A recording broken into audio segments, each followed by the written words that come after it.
नमस्कार, आदाब। Crime petrol dial 100 में आप सबका स्वागत है। रिश्ते हमारी जिंदगी के ऐसे अनमोल बंधन हैं जिनमें हम अपनी खुशियों की वजह ढूंढते हैं। रिश्तों के नाम चाहे जो भी हों, लेकिन ये सारे रिश्ते हम सभी के लिए खास होते हैं और हमारे दिल के काफी करीब होते हैं। लेकिन अगर इन्हीं रिश्तों की बुनियाद झूठ, छल और लालच पर टिकी हुई हो तो क्या ऐसी बुनियाद पर टिकी इमारत ज्यादा दिन तक खड़ी रह सकती है? जब किसी रिश्ते में लालच या झूठ का षड्यंत्र सामने आता है तो वो शख्स हमेशा हमेशा के लिए हमारी नजरों से गिर जाता है। इसीलिए कहते भी हैं कि इंसान पहाड़ से गिरकर तो उठ सकता है, लेकिन नजरों से गिरने के बाद उठना आसान नहीं है। आज की ये कहानी आपको सोचने पर मजबूर कर देगी कि क्या कोई इंसान अपने छोटे से स्वार्थ के लिए अपने रिश्तों की हदों को लांघकर जुर्म की चौखट पर कदम रख सकता है।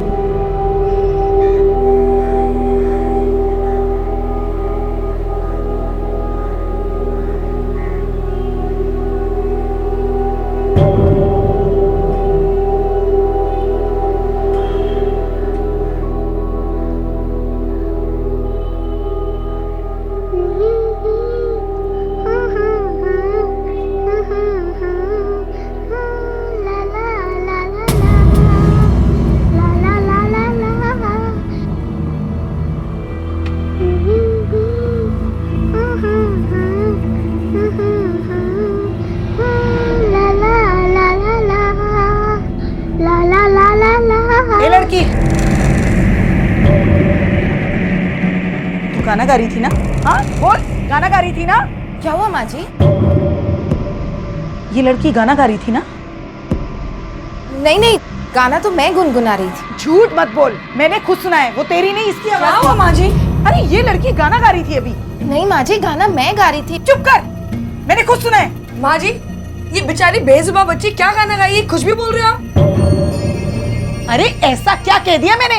ये तेरी सहेली अपनी बेटी के साथ इस घर में रहती है, खाती है, पीती है, सोती है यहाँ पे, और मैं इससे एक सवाल भी नहीं पूछ सकती? माँ जी, आपने धर्मशाला तो खोल नहीं रखा है जो आप फ्री में किसी को भी यहाँ पर रखोगे।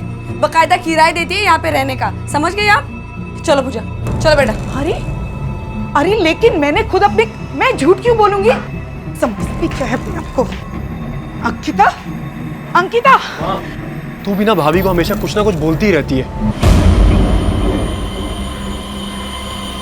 गरिमा चाय दो ना। अपनी चाय खुद बनाओ, तुम्हारे घर की नौकरानी नहीं हूं मैं।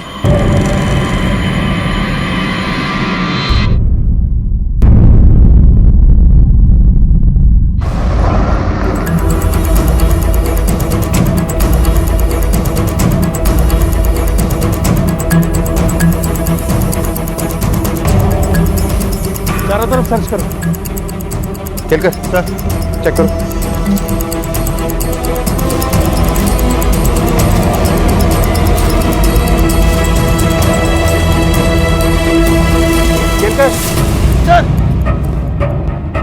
सर लाश के पास से तो कुछ नहीं मिला।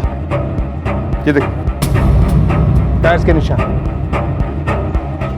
केलकर सर, हो सकता है ये टायर के निशान खूनी के हैं। वो लाश को गाड़ी में रख के लाया, वहाँ झाड़ियों में लाश को ठिकाने लगाया और इधर झील के पानी से गाड़ी को साफ किया होगा। सर ऐसा भी तो हो सकता है कि पहले उसे कहीं और मारा गया होगा या फिर उसका खून गाड़ी में ही कर दिया गया होगा। हो सकता है, क्योंकि झाड़ियों के पास स्ट्रगल के निशान नहीं, विक्टिम का गला काटा गया है।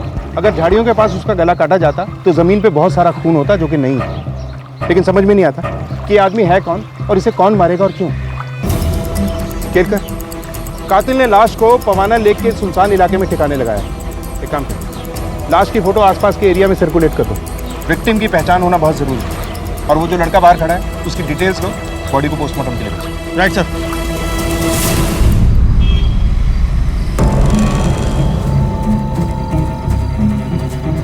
ये लड़की कहाँ जा रही है? कहाँ से आई? चल भाग यहाँ से।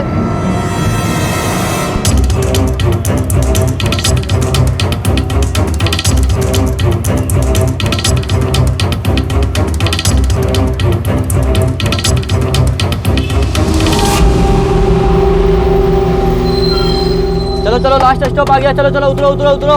अरे भाई, लास्ट स्टॉप आ गया, चलो उतरो उतरो। चलो चलो, लास्ट स्टॉप आ गया, जल्दी चलो चलो चलो चलो, जल्दी चलो।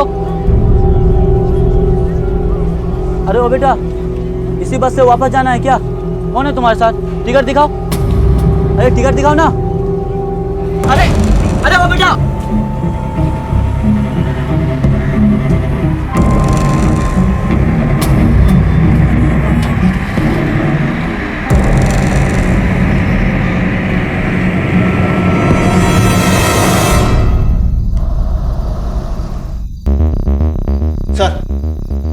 लोगों का कहना है कि इस आदमी को इन दोनों ने देखा था। बेटा, तुम्हें पक्का यकीन है कि ये वही आदमी है? हाँ साहब, ये वही आदमी है जो पिछली बार शनिवार हमारे बस में चढ़ा था। मैंने जैसे इसकी फोटो देखी झट से पहचान लिया था साहब इसको। अच्छा, शनिवार यानी 22 तारीख को ये कहाँ से चढ़ा था? साहब वो चढ़ा कहाँ से था ये तो मुझे याद नहीं, पर हाँ उतरा कलमबोली बस स्टॉप पे था। वो बहुत अकड़ू था साहब, इसलिए मुझे याद है।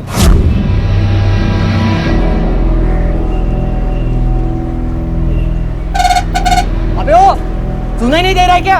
ए, बहुत जल्दी है क्या तेरे को? बहुत घाय मची हुई है, साले खींच के इतना मारूंगा ना यहीं पे। अरे यार, पर हॉर्न मैं बजा रहा हूँ जब। अबे तो हॉर्न बजा रहे तो कौन सा एहसान कर रहे हैं साले, नाक तोड़ दूंगा मैं तेरा। जल्दी कर। इसके साथ कोई और भी था? नहीं साहब, ये अकेला था। ठीक है, अगर जरूरत पड़ेगी तो दोबारा बुलाएंगे तुम्हें। जाओ। केलकर सर, इस इन्वेस्टिगेशन की शुरुआत हमें वहीं से करनी होगी जहां इस आदमी का सफर खत्म हुआ था। फौरन कलमबोली चलो। Okay sir. महाराष्ट्र के पनवेल इलाके में रहने वाले शर्मा परिवार की कहानी आखिर क्या थी, और जिस शख्स की लाश पवाना लेक के पास झाड़ियों के बीच मिली थी वो कौन था? शुरुआत में ही हमने देखा कि पायल अपनी मां पूजा के साथ अंकिता के घर में रह रही थी जहां और भी लोग रहते थे।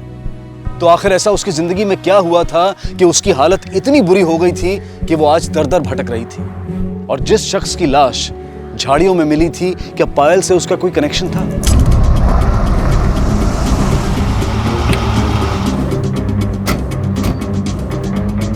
आसपास पूछताछ करो, जाओ।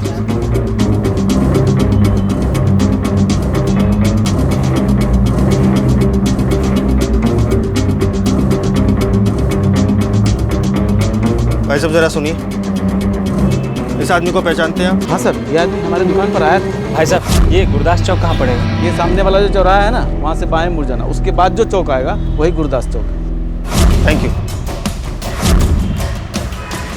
सर। अब ये भी पता चला है कि यह आदमी एक जनरल स्टोर पर गुरदासपुर चौक का एड्रेस पूछ रहा था।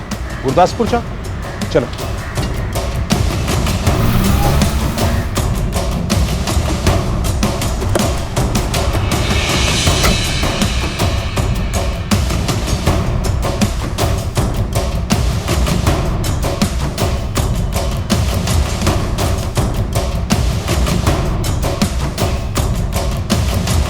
आप इस आदमी को पहचानते हो? ये आदमी? हाँ साहब, इस आदमी को मैंने यहाँ पे 4-5 दिन पहले देखा था। इसके साथ कोई और भी था? हाँ साहब, ये मेरे पास आया, वो गुरदासपुर चौक के बारे में पूछा। जब मैंने उससे कहा कि यही गुरदासपुर चौक है, तो यही पास में खड़ा होकर किसी का इंतजार करने लगा।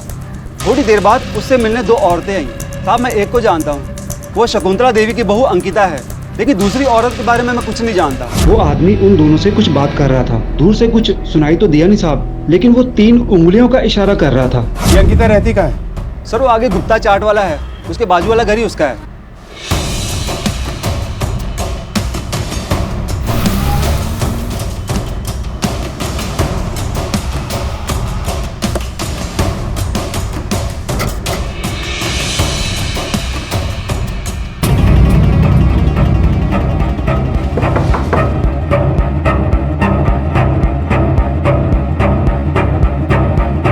अंकिता यहीं रहती है? जी सर। उसे बुलाइए, हमें कुछ बात करनी। अभी तो वो घर पे नहीं है। क्या बात होगी सर?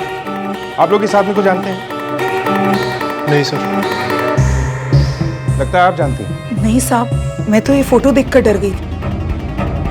आप लोग शायद इस आदमी को नहीं जानते, लेकिन अंकिता इसे जानती है, क्योंकि कुछ दिनों पहले अंकिता को इसके साथ देखा गया था। लेकिन उस वक्त अंकिता के साथ एक और औरत भी थी। लेकिन ये आदमी है कौन सर? इस सवाल का जवाब तो हम भी ढूंढ रहे हैं, लेकिन तुम अंकिता के क्या लगते हो? मैं उसका देवर हूँ। ठीक है, अंकिता को कॉल करके जल्दी बुलाइए, हमें उससे कुछ पूछना है। साहब वो तो 3 दिन से घर नहीं लौटी। हम लोग थाने आने ही वाले थे, उससे पहले ही आप आ गए। क्या अंकिता 3 दिन से घर नहीं लौटी और आप लोगों की नींद अब टूट रही है? साहब जब से मेरा बेटा यानी अंकिता का पति इस दुनिया से गया है, उस दिन से लेकर आज तक उस औरत ने मुझसे सीधे मुंह बात तक नहीं की है। साहब हमें लगा वो अपने किसी दोस्त के यहाँ गई है। पहले भी ऐसा हुआ है साहब, जब वो अपने किसी दोस्त के यहाँ 2-4 दिन रह कर आई है। हमें लगा वो आ जाएगी, लेकिन वो नहीं आई और उसका फोन भी बंद आ रहा है। इसीलिए हम लोग आज थाने आने वाले थे। इस वक्त अंकिता किसके साथ हो सकती? हमें नहीं पता सर। हाँ लेकिन पूजा के साथ हो सकती है। पूजा और अंकिता भाभी बचपन के दोस्त हैं। और हाँ सर, पूजा अपनी बेटी पायल के साथ 2 महीने से यहाँ पे किराए पे रह रही थी। रह रही थी मतलब? अब कहाँ है पूजा? हमें नहीं पता सर। सर अंकिता भाभी के साथ साथ पूजा भी गायब है। आप लोगों जैसे गैर जिम्मेदार इंसान मैंने आज तक नहीं देखे। 3 दिन से अंकिता लापता है। 24 घंटे बाद आप उसकी मिसिंग कंप्लेंट दर्ज कर सकते थे। खैर, हमें अंकिता और पूजा की फोटोग्राफ्स दीजिए और उनके नंबर भी। साहब अंकिता का फोटो और नंबर तो है हमारे पास, लेकिन पूजा का फोटो और नंबर हमारे पास नहीं है। क्या पूजा और पायल का स्केच बनवा सकते हैं? हाँ साहब। ठीक है, आप लोगों को हमारे साथ पुलिस स्टेशन चलना होगा। आइए।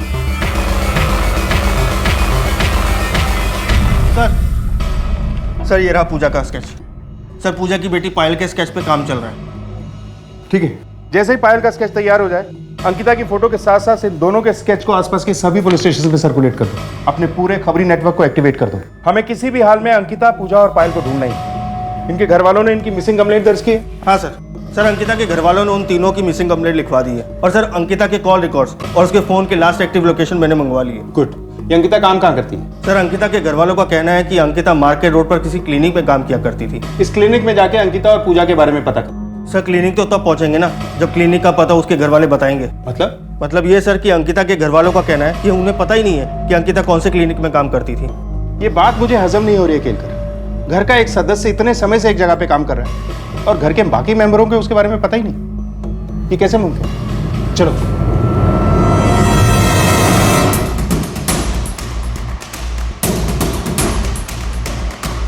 पंकज, ये कैसे पॉसिबल है कि तुम लोगों को पता ही नहीं है कि अंकिता कौन से क्लिनिक में काम करती है? साहब हम उसके मामले में दखलंदाजी नहीं करते थे। वो अपनी मर्जी की मालिक थी और वैसे भी वो हमें सच नहीं बताती, उल्टा हमें ही 4 बात सुना देती। अंकिता के ऐसे रवैये की कोई खास वजह? सर उसे आज़ाद रहना पसंद था। उसकी पर्सनल लाइफ में कोई इंटरफेयर करे उसे अच्छा नहीं लगता था, या उससे कोई सवाल जवाब करे तो वो चिढ़ जाती थी सर। और सर हमें तो सिर्फ इतना ही पता है कि वो मार्केट रोड से किसी क्लिनिक में जाती थी।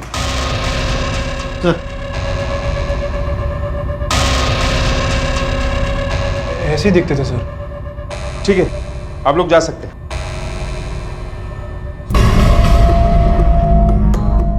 सर मार्केट रोड के हर क्लिनिक में अंकिता का फोटो और पूजा का स्केच दिखा के पूछताछ करो। पता करो कि ये कहाँ काम करती थी और आखिरी बार वहाँ कब देखा गया। Okay sir. केलकर ये परिवार जितना खड़ा है उतना ही गड़ा है और अपने साथ कई राज गड़ाए बैठा है। इनके पड़ोसियों से पूछताछ करनी होगी। Okay sir.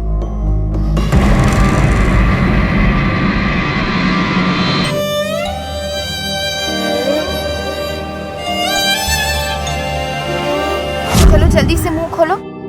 देख नहीं खाएगी ना तो काला बाबा आके डराएगा। चल चल चल मुंह खोल। कट्टी।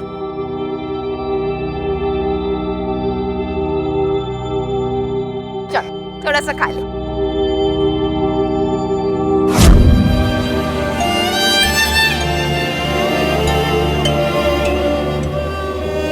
ये लड़की क्या चाहिए?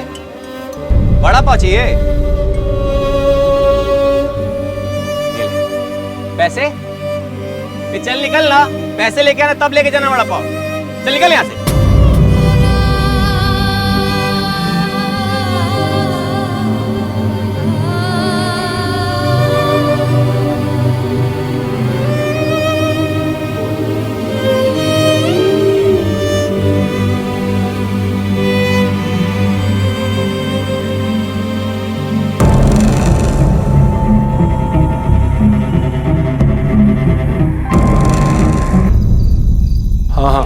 अरे पुलिस का अप डाउन चले, थोड़ा टेंशन वाला माहौल है, समझो तुम। हाँ कोई दिक्कत नहीं है। अरे हो जाएगी डिलीवरी। अरे जब मैं बोल रहा हूँ मेरी बात पे विश्वास करो कि नहीं। कॉल करता हूँ बात। गरिमा कहाँ जा रही है? वो सर में बहुत दर्द हो रहा है इसलिए मेडिकल स्टोर जा रही हूँ दवाई लेने। अच्छा रुक।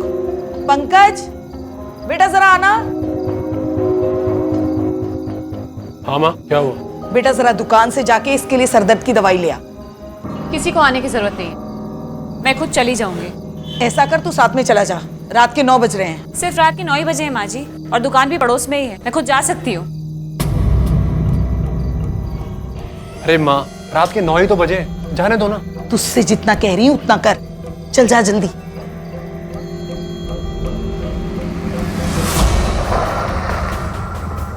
आप अंकिता के परिवार को कब से जानते हो? सर बहुत साल से जानते हैं, बहुत अच्छे लोग हैं, कभी कोई उनसे तकलीफ नहीं हुई हमें। सर परिवार तो अच्छा है, लेकिन अंकिता का अपने सास से रोज झगड़ा होता था। किस बात पे होता था झगड़ा? सर ये तो नहीं बता सकता मैं, मुझे लगता है शायद पैसे की बात को लेकर हो सकता है।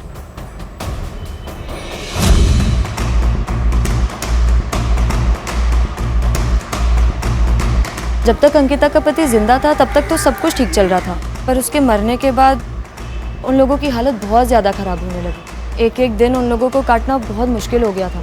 पंकज की दुकान तो है पर उससे कोई खास कमाई नहीं हो पाती थी।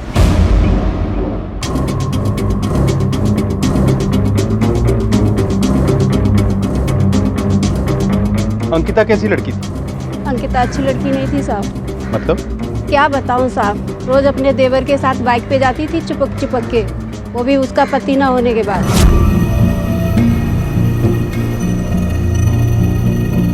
अब गंदी सोच वाले तो गंदा ही सोचेंगे ना साहब। वो बेचारा तो सिर्फ अंकिता को क्लिनिक तक छोड़ने जाता था। एक तरफ जहां पुलिस पूरे जी जान से अंकिता, पूजा और पायल की तलाश में जुटी थी ताकि उस अज्ञात शख्स के बारे में कुछ पता चल सके, वहीं दूसरी तरफ 8 साल की मासूम पायल जिंदगी से सिर्फ 2 वक्त की रोटी के लिए संघर्ष कर रही थी। आखिर पायल इस तरह से अकेले क्यों भटक रही थी? अगर वो रोज घर से अंकिता और पूजा के साथ निकलती थी तो इस वक्त अंकिता और पूजा कहां थे और पायल उनसे अलग कैसे हुई? पुलिस को चाय वाले से पता चला था कि किसी बात को लेकर अंकिता और पूजा की मृतक के साथ कहासुनी हुई थी। आखिर इस झगड़े की वजह क्या थी और क्या इस खून से पूजा और अंकिता का कोई लेना देना था? पुलिस को मृतक के बारे में अब तक कुछ पता नहीं चल पाया था और ना ही उन्हें पूजा के बारे में कुछ खास जानकारी हासिल हुई थी।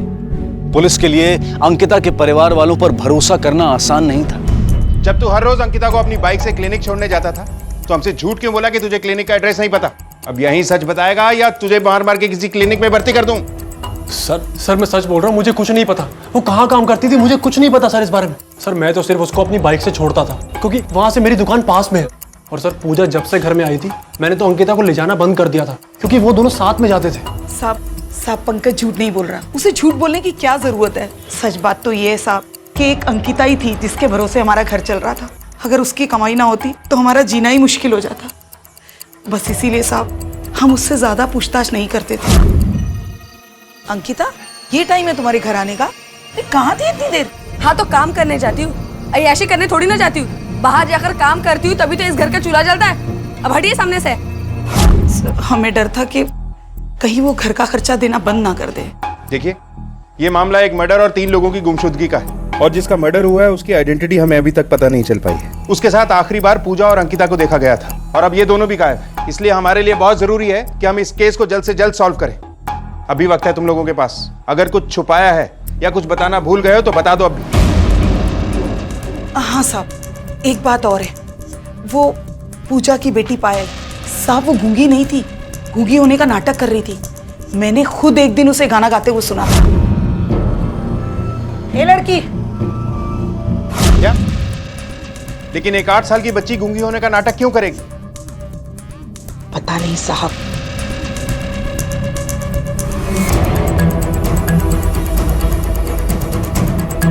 केलकर, यहाँ से तो कुछ हाथ नहीं लगा।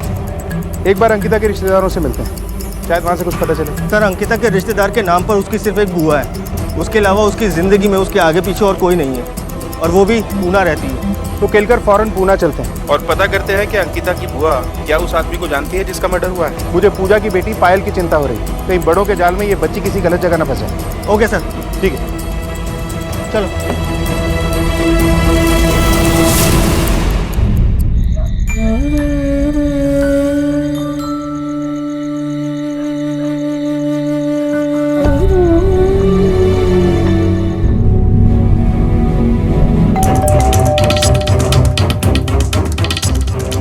शारदा शर्मा? हाँ मैं ही हूँ।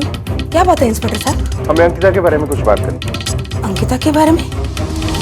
अंकिता से आखिरी बार आपकी बात कब? अंकिता से बहुत वक्त से बात ही नहीं हुई है, लगभग 1 साल हो गया है और आखिरी बार तब मैंने उसे देखा जब उसके पति की अंतिम तिथि थी।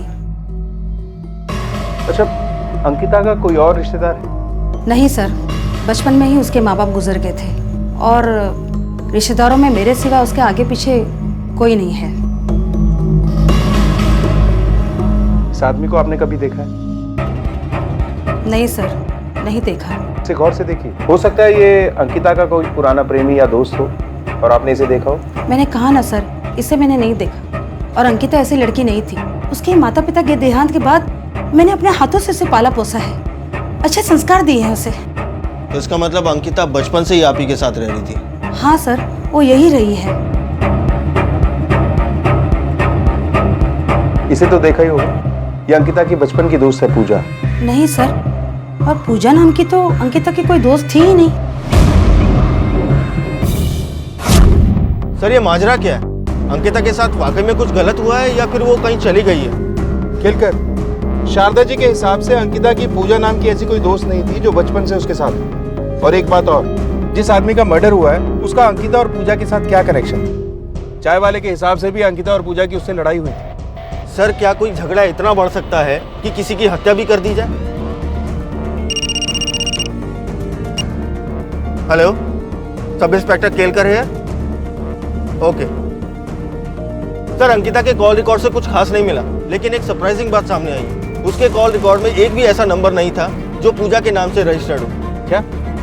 ऐसा कैसे मुमकिन है कि अंकिता ने पूजा को एक बार भी कॉल नहीं किया? अंकिता के फोन की लास्ट लोकेशन क्या थी? सर अंकिता के फोन की लास्ट लोकेशन 25 तारीख को शाम 6 बजे मार्केट रोड थी। मार्केट रोड यानी क्लिनिक से घर आते वक्त अंकिता गायब हुई। केलकर, कहीं अंकिता के गायब होने में इसके घर वालों को ही हाथ तो नहीं है? मोहल्ले वालों के हिसाब से भी घर में अंदरूनी झगड़े का एंगल सामने आया है। सर घर वालों के लिए वो सोने का अंडा देने वाली मुर्गी थी। जब घर वालों को पता था कि घर उसी की वजह से चल रहा है तो फिर वो उसे क्यों मारेंगे? पंकज अंकिता को क्लिनिक के पास छोड़ने जाता था और उसने हमसे ये भी कहा कि उसने कभी अंकिता का क्लिनिक नहीं देखा। ये बात मेरे को समझ में नहीं आ रही। केलकर, कहीं इस कहानी में भी सोने का अंडा देने वाली मुर्गी के साथ इन घर वालों ने कुछ कर तो नहीं दिया? सर पड़ोसियों के मुताबिक अंकिता और पंकज के बीच में कुछ चल रहा था। कहीं पंकज की मदद से ही तो अंकिता फरार नहीं हुई? इस पंकज की कुंडली निकलवाओ फौरन। Okay sir. अरे मैंने बोला ना अभी नहीं हो पाएगा, कर दूंगा थोड़ी देर में। अरे अच्छा हाँ करता हूँ थोड़ी देर में, ठीक है। 1 मिनट होल्ड करो, किसी का कॉल आ रहा है। हेलो, बच्ची तेरे पास थी ना? तेरे घर में है ना वो? क्या? अरे मेरे पास कोई बच्ची नहीं है।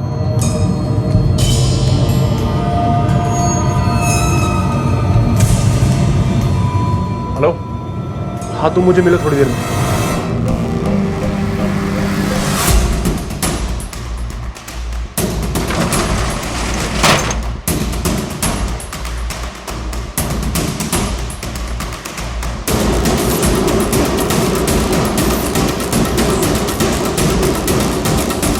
मुझे अपडेट करते रहना।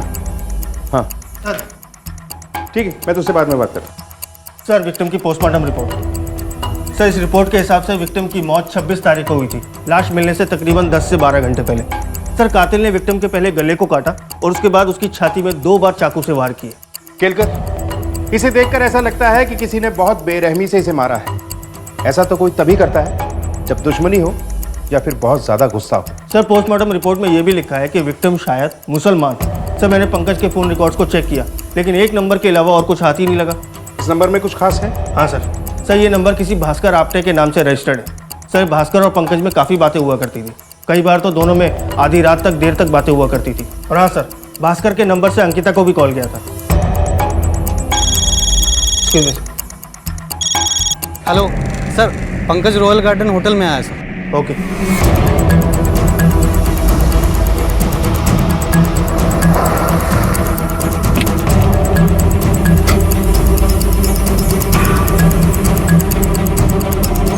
तुम हर वक्त इतनी टेंशन में क्यों रहते हो? मैं हूं ना तुम्हारे साथ। मुझे पता है तुम मेरे साथ हो। मैं देखता हूँ। सर मैंने क्या किया सर? अरे पंकज, चलो बात क्या है? लेकर के कहाँ लेकर के जा रही हैं आप हमें? सर मैं और शीतल एक दूसरे को पसंद करते हैं, हमारा अफेयर है। ये भास्कर आपटे कौन है? जी, भास्कर आपटे मेरे पति का नाम है। वो अब इस दुनिया में नहीं रहे। उनका नंबर अब मैं इस्तेमाल करती हूँ। तो देर रात तक फोन पर बातें तुम दोनों के बीच में हुआ करती थी? जी। अंकिता को कॉल क्यों करती थी? बोलो। सर, अंकिता और पूजा मेरे पार्लर में काम किया करते थे। अंकिता ने मेरे पार्लर में 7 महीने पहले ही ज्वाइन किया था और अभी पिछले महीने ही उसने मुझे पूजा से मिलवाया था। मैडम। हाँ अंकिता। मैडम ये मेरी दोस्त पूजा है और इसे ना काम की बहुत ज़रूरत है। पूजा, इससे पहले तुमने कौन से पार्लर में काम किया है? मैडम इसने पहले किसी पार्लर में काम नहीं किया, लेकिन मैं इसको सिखा दूंगी ना, मैं सब कुछ बता दूंगी इसे, और ये ना बहुत मन लगा के काम करेगी। और मैडम चाहिए तो पगार कम दे देना, प्लीज़ इसे रख लो, बहुत ज़रूरत है इसको काम की। ठीक है, अब जब तुम इतना कह रही हो तो रख लेते इसे काम पर। मैंने उसे काम पर रख लिया सर। 25 तारीख को भी अंकिता काम पे आई थी क्या? हाँ सर, आई थी और रोज की तरह अपना काम खत्म करके घर के लिए निकल गई थी, लेकिन दूसरे दिन वो आई नहीं। मैंने इस बारे में पंकज से भी पूछा था तो उसने मुझे बताया कि अंकिता उस दिन घर पहुंची ही नहीं थी। तुम्हारे पार्लर में सीसीटीवी कैमरा तो होगा? जी। केलकर सर, इनके पार्लर की पिछले 1 महीने की सीसीटीवी फुटेज चेक करो, कुछ ना कुछ हाथ जरूर लगेगा।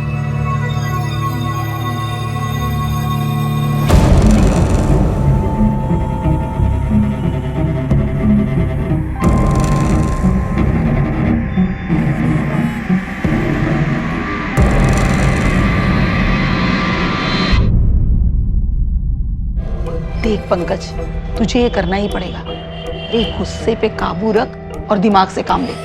पर माँ वो मानेगी नहीं। तुझे गरिमा से बात करनी ही पड़ेगी, उसके अलावा हमारे पास कोई चारा नहीं है।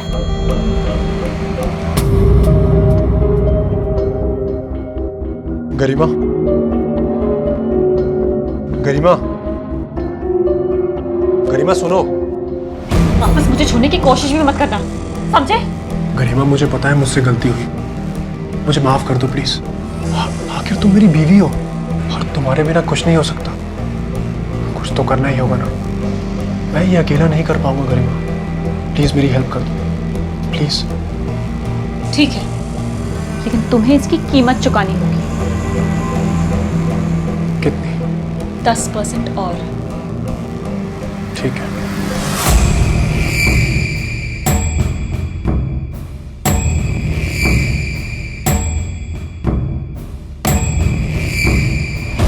सर एक इम्पोर्टेंट खबर मिली है, अंकिता का फोन ऑन हुआ था, लोकेशन नवी मुंबई। फौरन वहाँ की लोकल पुलिस से कांटेक्ट करो और वहाँ जाके अंकिता को ढूंढो। Okay sir.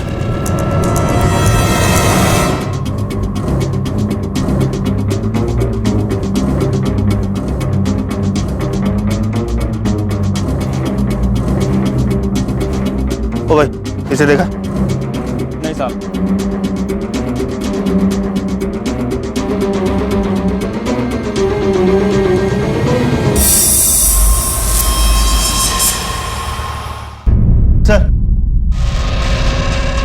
Sir Mahadev road पर तो अंकिता को किसी ने नहीं देखा, लेकिन पार्लर के सीसीटीवी फुटेज में कुछ हाथ लगा। ये देखिए सर।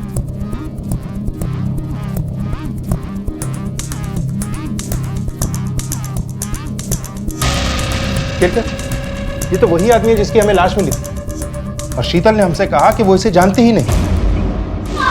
रुको, देखो शीतल, अब अगर एक झूठ भी तुम्हारी जबान से बाहर निकला तो मैं तुम्हें इस कांस्टेबल के पास छोड़ के चले जाऊंगा। बोलो, कौन था वो आदमी?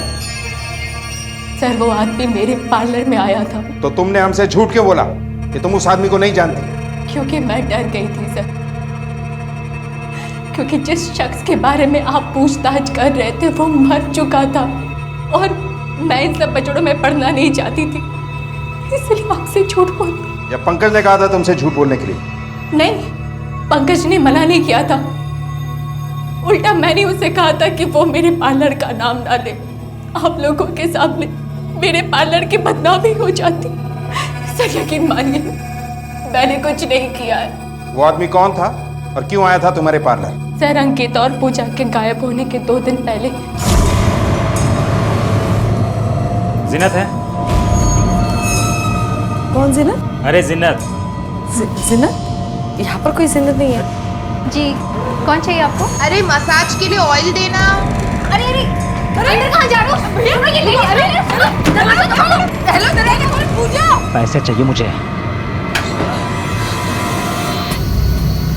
पूजा तू ठीक तो है ना? उसने तेरे साथ कुछ किया तो नहीं? हाँ नहीं मैडम। पूछे ये आदमी था कौन और ये जीनत कौन है? जीनत मेरी चचेरी बहन का नाम है और ये उसका आदमी था। ये जीनत कौन है? सर पूजा का ही असली नाम जीनत है और उसकी बेटी का नाम ज़ेबा। तुम्हें ये सब कैसे पता? सर एक दिन पायल कैंची से खेल रही थी और उस वक्त पार्लर की सभी लड़कियां खाना खाने के लिए बाहर गई थी।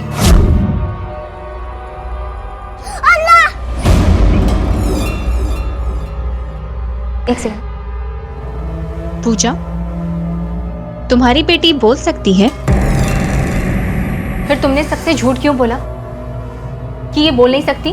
और इसने अभी अभी अल्लाह बोला ना, तो तुम लोग मुस्लिम हो? मैडम, मैंने जानबूझ के ये झूठ नहीं बोला, मैं मजबूर थी। मेरा नाम जीनत है और मेरी बेटी का ज़ेबा। मैडम, अब तो आपको सब कुछ पता चल चुका है, लेकिन मैं अल्लाह की कसम खा के कहती हूँ ये झूठ मैं जानबूझ के नहीं बोल रही मैडम। बस आप किसी को इस राज के बारे में मत बताइएगा। ठीक है ठीक है। अंकिता को भी ये सब पता था? पता नहीं सर। सर अंकिता का फोन चौसर नाम की जगह पे ऑन हुआ है। पुलिस के लिए केस इतना ज्यादा उलझ चुका था कि वो किसी एक थ्योरी को पकड़कर आगे नहीं बढ़ सकते थे। क्या शीतल ने पूजा और जीनत और पायल और ज़ेबा के बारे में जो पुलिस को बताया था वो सच था? शीतल ने जो कुछ भी बताया था अगर वो सच था तो फिर जीनत अपनी बेटी को गूंगेपन का नाटक करने के लिए क्यों कहती थी? क्या इस सब के बारे में अंकिता को भी पता था? आखिर अंकिता, जीनत और ज़ेबा का उस मृतक के साथ क्या संबंध था और वो जीनत को ढूंढता हुआ उसके इलाके तक कैसे और क्यों आ पहुंचा था? इस कहानी का हर पात्र अपना अपना दांव चल रहा था और इस बाजी को अपने नाम करने के लिए पुलिस को जरूरत थी एक मास्टर स्ट्रोक।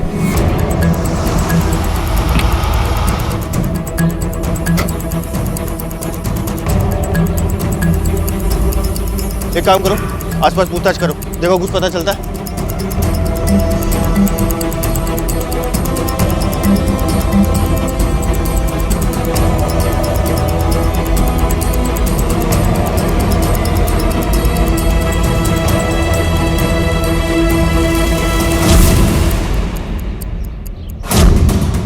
ये लड़के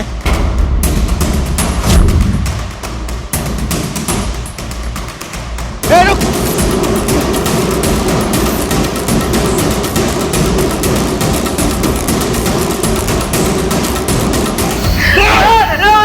नहीं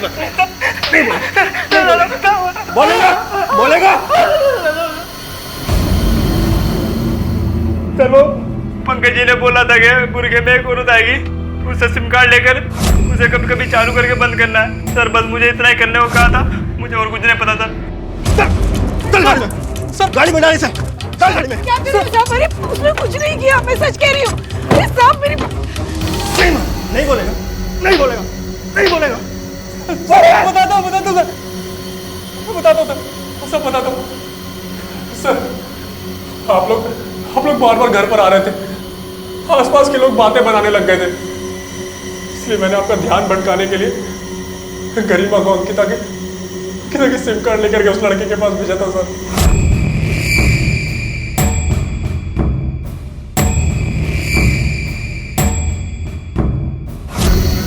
मैंने गरिमा को इसलिए भेजा था सर क्योंकि मुझे पता चल गया था कि लोगों की नजर मुझ पे है। अंकिता का सिम कार्ड तेरे पास कहां से आया? सर अंकिता के गायब होने के अगले ही दिन शीतल को उसका फोन पार्लर में मिला और उसने वो फोन मुझे ला करके दिया, जिसका फायदा मैंने उठाया आप लोगों को इस केस से भटकाने के लिए। सर शकुंतला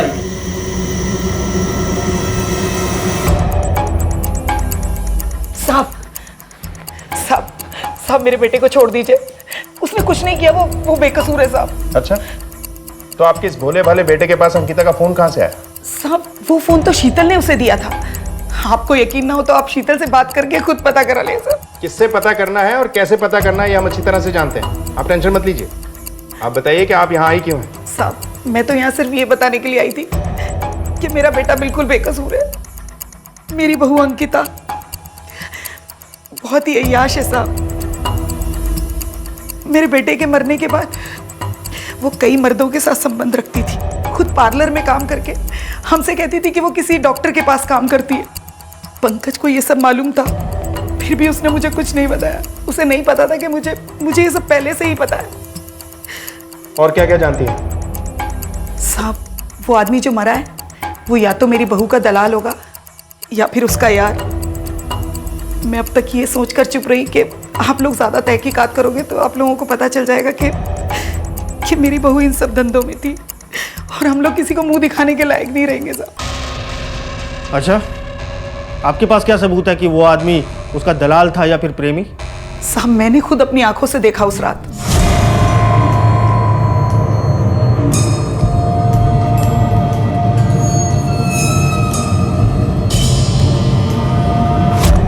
अब आप ही बताइए साहब, एक पराया मर्द किसी औरत को रात के 11 बजे अपनी बाइक पे बिठा कर लाता है और उसे इतने सारे रुपए देता है, तो इसका क्या मतलब हुआ? वो तो अच्छा हुआ साहब कि उस दिन मेरा व्रत था और व्रत खोलने के इंतजार में मैं खिड़की पर खड़ी थी। किस दिन की बात है ये? सब 21 तारीख की। हाँ, 21 तारीख को ही मेरा व्रत था। केलकर, ये शकुंतला देवी हमसे झूठ बोल रही है, क्योंकि 22 तारीख को वो आदमी कलम बोली आया था और उसने चाय वाले से गुरदासपुर चौक जाने का रास्ता पूछा था। अगर वो वहां अंकिता और जीनत से मिलने गया था तो उसे अंकिता का एड्रेस पता होना चाहिए, क्योंकि 21 तारीख को मतलब एक रात पहले उसने अंकिता को वहां ड्रॉप किया था। इसका मतलब है कि शकुंतला देवी हमसे झूठ बोल रही। सर, पार्लर के सीसीटीवी फुटेज से भी ऐसा कुछ नहीं मिला जहां से पता चल सके कि वहां पर प्रोस्टिट्यूशन का धंधा होता है। केलकर, इस औरत पे नजर रखो, 2 कांस्टेबल लगा दो इसके पीछे। Okay sir. लेकिन सर, एक बात समझ नहीं आई, जीनत सबसे ये क्यों छुपा रही है कि वो एक मुस्लिम है? केलकर, जिस आदमी का मर्डर हुआ है शायद वो भी मुसलमान है, और शीतल ने भी हमसे बताया था कि वो पार्लर में अंकिता से नहीं जीनत से मिलने आया था। हो सकता है वो जीनत का ही कोई रिश्तेदार हो। अगर ऐसा है तो अंकिता और उसके परिवार से इस आदमी का क्या लेना देना है, और वो जीनत को धमकी क्यों दे रहा है? और सोचने वाली बात यह है कि इस आदमी को किसने मारा होगा और क्यों।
मैंने तुझे मना किया था ना, यहाँ पे मत आना। क्यों है यहाँ पे? भाई ऐसे। ओ भैया, क्या कर रहे हो ये? बच्चे के साथ कोई ऐसे पेश आता है? Sorry sir. जाओ। बेटा क्या हुआ? अंदर चलो।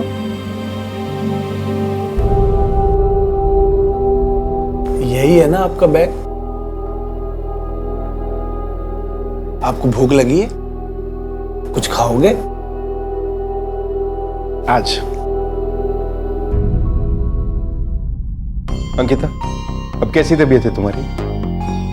मैं ठीक हूँ सर। देखो अंकिता, हम तुमसे ये जानना चाहते हैं कि तुम्हारे साथ क्या हुआ, किसने अगवा किया तुम्हें?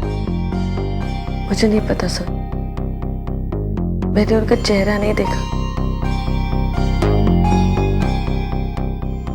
अंकिता, अब तुम्हें अपने ससुराल वालों से डरने की कोई जरूरत नहीं। तुम हमारी प्रोटेक्शन में हो, तुम्हारा कोई कुछ नहीं बिगाड़ सकता। देखो, हमें पता चल चुका है कि तुम्हारे ससुराल वालों ने ही तुम्हें किडनैप करवाया, क्योंकि तुम जहां मिली उस फैक्ट्री में हम तुम्हारी सास को फॉलो करते करते ही पहुंचे थे।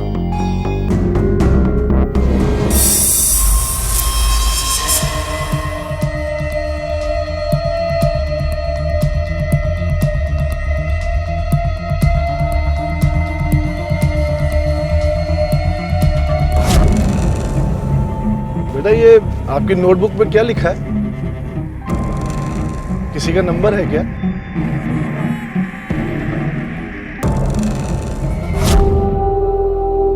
ये लो बेटा, कभी भी जरूरत हो तो मुझे इस नंबर पे कॉल करना, ठीक है? बेटा आपको इस नंबर पे बात करनी है क्या?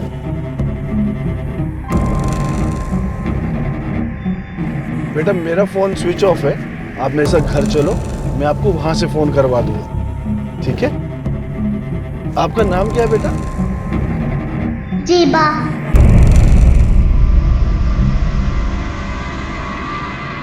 शीतल ने जो पुलिस को बताया था वो सच था। जीनत और ज़ेबा मुस्लिम थे और ज़ेबा अच्छी तरह से बात भी कर सकती थी, लेकिन जीनत दुनिया को अपना नाम पूजा और अपनी बेटी का नाम पायल बताया करती थी। लेकिन सबसे बड़ा सवाल यह था कि क्या अंकिता को जीनत का सच पता था?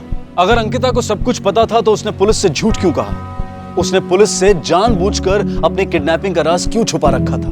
उसने पुलिस को क्यों नहीं बताया कि उसे शकुंतला और पंकज ने अगवा किया था? जिस शख्स को ज़ेबा मिली थी वो शख्स कौन था? क्या वो सच में ज़ेबा की मदद करना चाहता था या फिर उसकी मंशा कुछ और ही थी? आओ बेटा।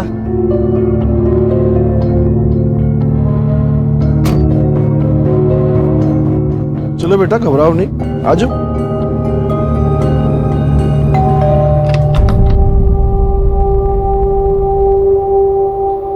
क्या नाम है आपका? ज़ेबा। ज़ेबा, बहुत प्यारा नाम है। आओ अंदर आओ बेटा।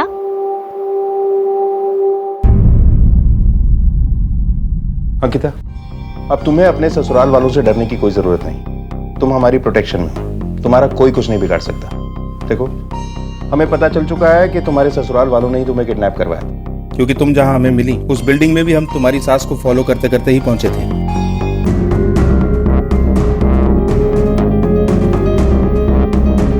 सब मेरी तबीयत कुछ ठीक नहीं लग रही, मैं आराम करना चाहती हूँ। चलो, तुम नहीं बताना चाहती तो कोई बात नहीं। ये बताओ कि जीनत और ज़ेबा कहाँ?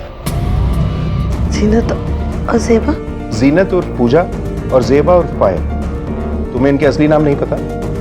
नहीं सर, उनका नाम पूजा और पायल ही है। आपको कोई गलतफहमी हो गई है। अच्छा ये बताओ कि क्या ये पायल बोल सकती थी? नहीं सर। ठीक है, चलते हैं।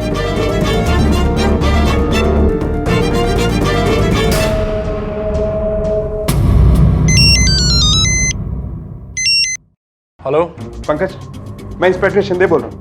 हाँ सर बोलिए। तुम्हारी भाभी अंकिता हमें मिल गई। उसने अपनी किडनैपिंग के बारे में कुछ बताया? उसने कहा कि उसने किडनैपर्स के चेहरे नहीं देखे। तुम लोग चाहो तो उसे हॉस्पिटल से घर ले जा सकते हो। हाँ ठीक है सर, हम बस निकल ही रहे।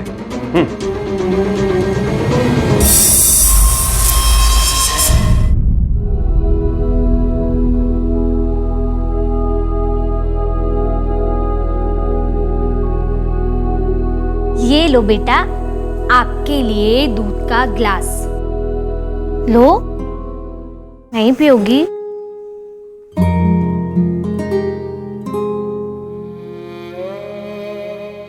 ये क्या है? मुझे नहीं दिखाओगी? देखो मैं भी। दिखाओ दिखाओ दिखाओ दिखाओ दिखाओ। ओ, आपकी मम्मा का नंबर है? अच्छा, तो आपको मम्मा से बात करनी है? ठीक है, मैं आपकी मम्मा से बात कराऊंगी, लेकिन पहले आपको ये दूध खत्म करना होगा, ठीक है? उसके बाद मैं आपकी मम्मी को फोन लगाऊंगी और हम ढेर सारी बातें करेंगे, ठीक है? पर दूध पी लो। Good girl. ये लो।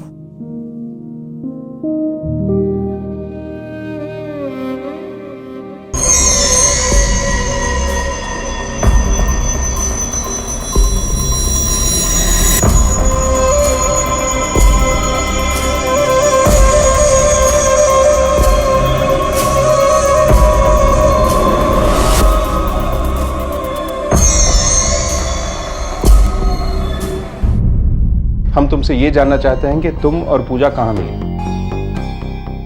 सर, मुझे पैसे की ज़रूरत थी सर, तो मैं एक पार्लर में काम करने लगी और थोड़ी ज़्यादा इनकम के लिए मैं न्यूज़पेपर में ऐड देती थी कि हमारे पार्लर में लड़कियों को ट्रेनिंग और जॉब मिलेगी। मैंने सोचा कि उनके जॉब के बदले में मुझे कमीशन मिल जाएगा, और वही ऐड देकर पूजा ने मुझे कॉल किया था। सब पूजा भी मेरी तरह विधवा थी, इसलिए हमारी बहुत अच्छी दोस्ती हो गई थी। इस आदमी को जानती हो? ये तो अराफात है। इस आदमी का नाम अराफात है? कौन है ये आदमी? कैसे जानती हो तुम इसे? सब पूजा ने मुझे बताया था कि अराफात उसकी चचेरी बहन का पति है। कुछ साल पहले पूजा के पति की मौत हो गई थी, उसके बाद उसे पैसों की बहुत तंगी हो गई थी, इसलिए मजबूरन उसने अराफात से पैसे उधार लिए थे। लेकिन अराफात के मन में चोर था, वो हद से ज़्यादा ब्याज लेने लगा पूजा से, और जब पूजा पैसे नहीं दे पाई तो अराफात उसे डराने और धमकाने लगा, और इस सब से तंग होकर पूजा कोयना नगर से यहाँ चली आई। यहाँ आने के बाद पूजा ने अपनी नई जिंदगी शुरू की थी, लेकिन पता नहीं कैसे अराफात को पता चल गया कि वो यहाँ पर है, और वो उसे फिर से तंग करने लगा। 3 दिन। सब पूजा और मैं काफ़ी अच्छे दोस्त थे, और मैं उसकी मदद करना चाहती थी, इसलिए मैंने तय कर लिया था कि मैं अपने सारे जेवर बेचकर उसकी मदद करूंगी। अरे वाह, कितना सुंदर हार है। मैंने आज तक कभी ऐसा हार नहीं देखा। है ना? मेरी बुआ ने मेरी शादी में दिया था। अराफात को किसने मारा? मुझे नहीं पता सर, आप प्लीज पूजा और पायल को ढूंढिए ना। पता नहीं वो कहाँ और किस हाल में होंगे। तुम अब भी हमें नहीं बताओगी कि तुम्हें किसने अगवा किया था? सर, मैंने आपसे कहा ना, मैंने उसका चेहरा ही नहीं देखा, तो मैं आपको कैसे बताऊं? ठीक है। केलकर, क्या अंकिता को सच में नहीं पता कि पूजा का असली नाम जीनत है और वो एक मुसलमान? शीतल ने जो हमसे कहा वो सच है या मामला कुछ और ही है? शीतल और शकुंतला का कहना है कि ज़ेबा बोल सकती है। ये बात अंकिता को कैसे नहीं पता? कहीं ऐसा तो नहीं कि अंकिता हमसे कुछ छुपा रही? केलकर सर, ये जो आदमी है अराफात, इसकी पूरी हिस्ट्री चाहिए मुझे। इसका पास्ट और प्रेजेंट खंडगार डालो, तभी इसका फ्यूचर हम डिसाइड कर पाएंगे। Okay sir. चलो। आखिरकार इस गुमनाम लाश को पहचान मिली। अंकिता ने पुलिस को बताया कि जिस शख्स की हत्या हुई थी उसका नाम अराफात था, लेकिन पुलिस को अराफात के बारे में उसके नाम के अलावा और कुछ पता नहीं चला। आखिर अंकिता क्यों पुलिस से अपने घर वालों द्वारा अपनी किडनैपिंग की और पूजा और पायल की पहचान छुपा रही थी? क्या अंकिता ये सब किसी खास मकसद से जानबूझकर ऐसा कर रही थी? और इस सब के बीच पायल उर्फ ज़ेबा कहाँ थी, ये अब तक किसी को नहीं पता था। क्या हो रहा था उसके साथ, और ये परिवार कौन था जिसने उसे अपने साथ रखा हुआ था?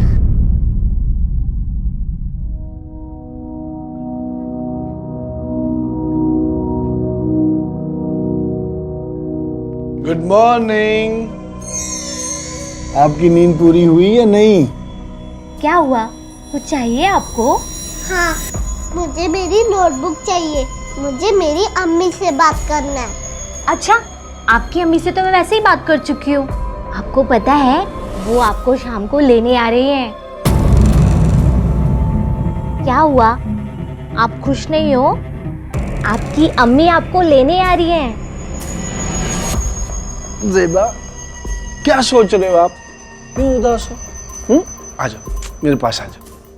जाओ बेटा, अंकल के पास जाओ। उठो उठो उठो, जल्दी जल्दी जल्दी जल्दी जल्दी।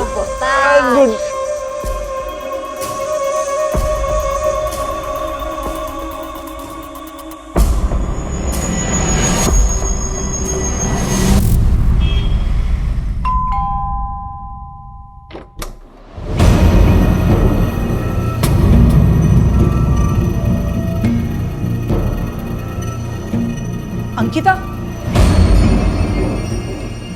तुम लोगों को यही लग रहा है ना कि मैंने पुलिस को सच क्यों नहीं बताया? डरने की जरूरत नहीं है, मैं पुलिस को कुछ नहीं बताऊंगी, लेकिन तुम लोगों को वही करना होगा जो मैं कहूंगी। हाँ, पहले तो मुझे ये बताओ कि पूजा और पायल है कहाँ, और तुम लोगों ने क्या किया उनके साथ? तुझे अभी भी उस पूजा की पड़ी है? चल चल, मैं तुझे दिखाती हूँ कि उसने क्या किया। चल मेरे साथ, चल। हाँ, तुझे दिखाती हूँ, आ मेरे साथ। ये देख, अलमारी तोड़ के सारे गहने उठा के ले गई है तेरी सहेली वो पूजा। हाँ, ये देख, और ये भी देख, कुछ नहीं छोड़ा उसने, सब ले गई। तेरे घर में रहकर तुझसे ही गद्दारी की उसने। आप झूठ बोल रही है, मुझे ऐसा कर ही नहीं सकती, ऐसा नहीं हो सकता। यही सच है, उसने तो अपना नाम भी झूठा बताया तुझसे, उसका नाम पूजा नहीं जीनत है, मुस्लिम है वो। तूने एक मुस्लिम को घर में रहने दिया? नहीं, ऐसा नहीं हो सकता। और आप बताइए, आपने इस चोरी के बारे में पुलिस को बताया? हाँ? अरे दिमाग खराब है क्या? पहले ही एक मर्डर के केस में पुलिस हमारे घर के चक्कर काट रही है और अब ये चोरी का और बता दूं, उसके बाद तो पुलिस आके हमारे घर में ही बच जाएगी। बार बार पुलिस के आने जाने से पड़ोसी हमारे बारे में क्या सोचते हैं पता है तुझे?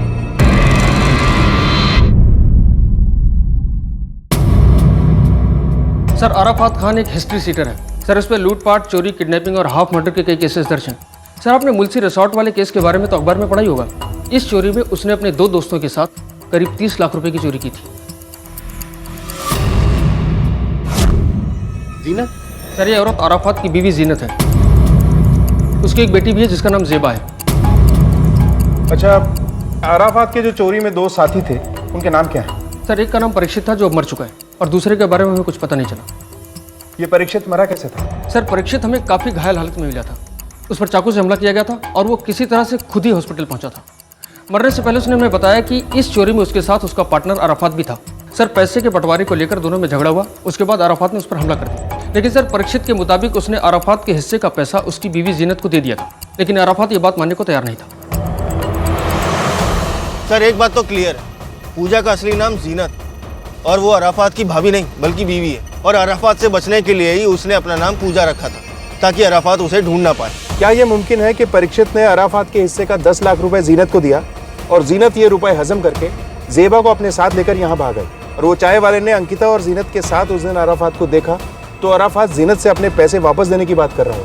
लेकिन आखिर कोयना से यहाँ आकर जीनत ने 10 लाख रुपए का क्या किया होगा? सर, जीनत अंकिता के घर रह रही थी। हो सकता है कि उसने अंकिता के घर में ही पैसे छुपाए हो सकता है। केलकर, इस अंकिता के घर का सर्च वारंट निकलवाओ। Okay sir.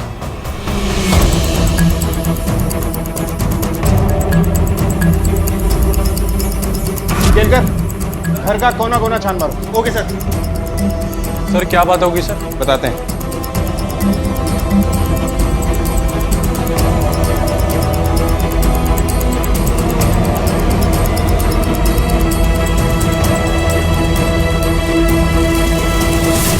आखिरकार पुलिस को जीनत और अराफात के बारे में सब कुछ पता चल चुका था। अगर वाकई में जीनत अराफात के पैसों के साथ कोयना नगर से भागी थी तो उसने वो पैसे अपने पास ही रखे होंगे। कहीं ऐसा तो नहीं था कि उन 10 लाख रुपयों के बारे में सिर्फ अंकिता को ही पता था और इस सब के पीछे उसी का दिमाग था? या फिर जीनत खुद ही अराफात की हत्या कर वो 10 लाख रुपए और जेवर लेकर चंपत हो गई थी? पुलिस ने पंकज के घर की तलाशी ली जहां से उनके हाथ कुछ नहीं लगा। सर, अंकिता के घर तो कुछ नहीं मिला।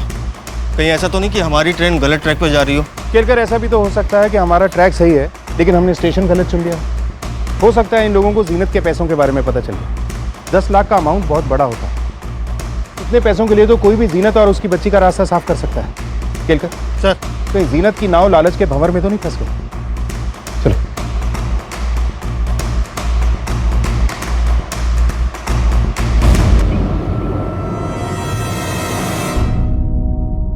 मम्मी अभी तक क्यों नहीं आई? बेटा, मेरी आपकी मम्मी से बात हुई थी। वो बोल रही थी उन्हें थोड़ा काम था इसलिए नहीं आ पाई वो, लेकिन वादा किया है जल्दी आएंगी आपको लेने। सच्ची? आपने मेरी अम्मी से बात की थी? सच्ची, मैंने आपकी अम्मी से बात की थी। तो फिर आपने मुझे मेरी अम्मी से बात क्यों नहीं करवाई? बेटा, वो बहुत जल्दी में थी ना, इसलिए उन्होंने फ़ोन कट कर दिया, इसलिए आपकी बात नहीं करा पाई। अच्छा, ये सब छोड़ो, मैं आपको कुछ दिखाती हूँ। ठीक है, ये देखो। मेरी अम्मी मुझे लिपस्टिक लगाने नहीं देती थी। ठीक है, तो मैं तुम्हें लिपस्टिक लगाऊंगी। ठीक है, ये देखो। चलो आ करो। नहीं नहीं, मुझे मेरी अम्मी डांटेगी। मैं प्रॉमिस करती हूँ, मैं आपकी अम्मी को कुछ नहीं बताऊंगी। लिपस्टिक लगा लो।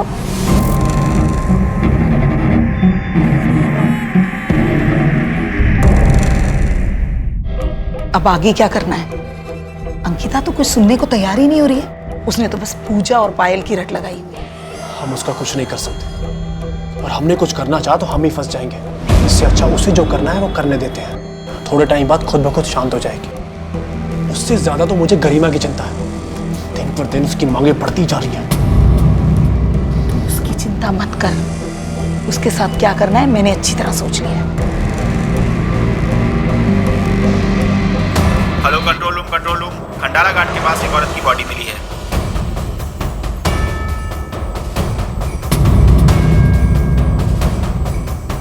ये तो वही औरत है जिसका स्केच लोनावाला सिटी पुलिस ने जारी किया था। जी सर। उनको इन्फॉर्म करो।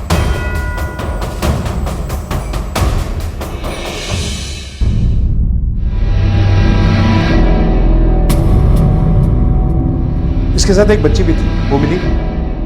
No sir. जीनत की हत्या के बाद अब यह केस एक डबल मर्डर केस में तब्दील हो गया था। पुलिस का सारा शक अब अंकिता पर ही था। आखिर जीनत की हत्या क्यों हुई होगी? क्या अंकिता ने ही उन 10 लाख रुपयों के लिए जीनत की हत्या कर दी थी क्योंकि उसे हमेशा पैसों की जरूरत रहती थी? क्या इस हत्या में अंकिता के परिवार वाले भी शामिल थे? अब तक पुलिस को जेबा के बारे में कोई क्लू नहीं मिल पाया था। क्या जेबा सुरक्षित थी? सर मुझे इसके बारे में कुछ नहीं पता। अराफत एक चोर था, ये बात मुझे पूजा ने कभी बताई नहीं। और सर अगर पूजा अराफत से पैसे लेकर यहाँ पर आ भी गई थी तो वो पैसे है कहाँ? पूजा का सारा खर्चा तो मैं ही उठाती थी, और अगर उसके पास पैसे होते तो वो मुझसे पैसे क्यों मांगती? अंकिता, 10 लाख रुपए एक बड़ी अमाउंट होती, और हमें शक है कि जीनत का मर्डर इन्हीं पैसों की वजह से हुआ।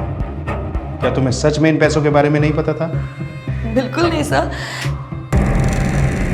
और आप मुझ पर शक कर रहे हैं? देखो, शक करना हमारा काम है। जीनत को आखिरी बार 25 तारीख को देखा गया था। उस रोज वो पार्लर आई थी, फिर दोपहर को वहां से चली गई। हाँ, वो पायल को एनजीओ से लेने जाती थी। एनजीओ? हाँ सर। वो एक्चुअली मेरी सास बहुत बुरी औरत है। उसके साथ एक 8 साल की लड़की को अकेले छोड़ना सही नहीं था। उसे लगता था कि पायल बोल सकती है, वो गूंगी नहीं है, और इस बात को लेकर घर में हर रोज झगड़े होते थे।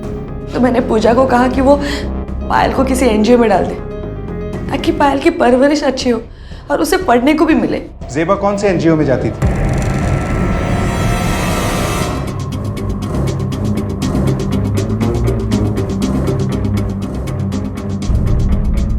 जी हाँ, ये तो पायल है, हमारी ही एनजीओ में पढ़ती है। इसकी माँ आई थी, बहुत ज़रूरतमंद लग रही थी तो हमने इसे एडमिशन दे दिया। मैडम मैं बहुत परेशान हूँ, आप मेरी मदद कीजिए प्लीज़। बच्ची को अकेले पाल रही हूँ, इसके पिता अब इस दुनिया में नहीं, इसे प्लीज़ एडमिशन दे दीजिए मैडम। क्यों नहीं, ऐसे भी हमारा एनजीओ ऐसे ही बच्चों की सहायता करता है। आप यहाँ पढ़ सकती हो। हाँ सर, लंच के वक्त अक्सर पूजा आकर पायल को ले जाया करती थी, और उस दिन भी दोनों साथ में ही खाना खाने के लिए बाहर गए थे। क्या आपको पता है कि वो लोग खाना खाने कहाँ गए थे? जी, पायल ने मुझे बताया था कि पूजा उसे पास ही के एक पार्क में उसे खाना खिलाने ले जाया करती थी। पायल ने बताया? हाँ सर, इसका मतलब शकुंतला देवी सही कह रही थी कि पायल बोल सकती है।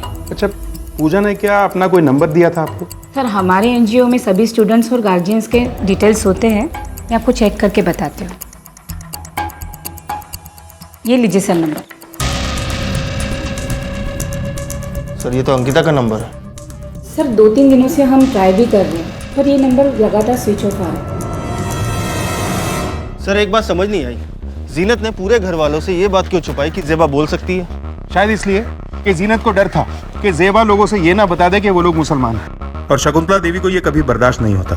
लेकिन सर, वो पार्क में जाकर जेबा के साथ लंच क्यों करती थी? वो तो एनजीओ में भी लंच कर सकती थी। क्योंकि पार्क ही एक ऐसी जगह है जहाँ जेबा और पायल बोल सकती है। सर, ये मामला बड़ा अजीब लग रहा है। अगर जीनत ने अंकिता से ये बात छुपाई थी कि जेबा बोल सकती है, तो उसने उसका नंबर एनजीओ वालों को क्यों दिया? उसे ये डर क्यों नहीं था कि अंकिता को सारा सच पता चल जाएगा? शायद इसलिए कि जीनत को लगता होगा कि एनजीओ वाले किसी इमरजेंसी में ही अंकिता को कॉल करें। खैर, चलो पार्क चलते हैं। Okay sir. 25 तारीख को तुम यहीं थे? जी साहब, 25 तारीख को मैं इधर ही था। इस बच्ची को देखा था यहाँ? जी साहब, इस बच्ची को मैंने देखा था, इसके साथ एक औरत भी थी। क्या यही वो औरत थी? जी साहब, अक्सर ये दोनों इस पार्क में आया करते हैं। और क्या देखा तुमने? सर, मैंने देखा एक वैन आई, उसमें से आदमी उतरा और बच्ची को उठा लिया। मैं शोर मचाने ही वाला था कि वो औरत अपनी मर्जी से गाड़ी में बैठ गई। अच्छा, उस गाड़ी का नंबर तुमने देखा था जिसमें इन लोगों को लेके गए? नंबर तो याद नहीं है साहब।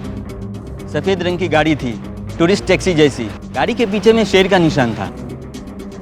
अच्छा, गाड़ी में कुल कितने लोग थे? पक्का तो बता नहीं सकता साहब। गाड़ी मुझसे दूर खड़ी थी, 2 लोग लग रहे थे साहब। ठीक है, तुम जा सकते। जी सर। ठीक है सर। आसपास जितने भी ट्रैफिक सिग्नल्स हैं सबके सीसीटीवी कैमरास चेक करो। किसी ना किसी सीसीटीवी में ये गाड़ी जरूर कैद हुई होगी। इस गाड़ी की पूरी डिटेल्स निकलवाओ। हेलो, ओके सर, जीनत की पोस्टमार्टम रिपोर्ट आ चुकी है। रिपोर्ट के हिसाब से उसकी मौत 25 तारीख को दोपहर 2 से 3 बजे के आसपास हुई थी। पहले उसका गला घोट के उसकी हत्या की गई, उसके बाद उसकी लाश को फेंक दिया गया। 25 तारीख। और अराफात का मर्डर हुआ था 26 तारीख को। खेलकर कहीं अराफात नहीं तो जीनत को नहीं मारा? तो सर इस अराफात को किसने मारा होगा? यही तो पता लगाना है। चलो।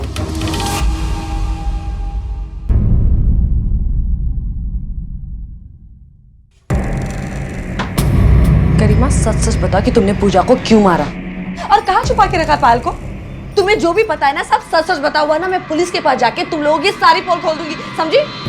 अरे भाभी, मुझे नहीं पता कि पूजा को किसने मारा और पायल को किसने किडनैप किया। झूठ मत बोलो गरिमा।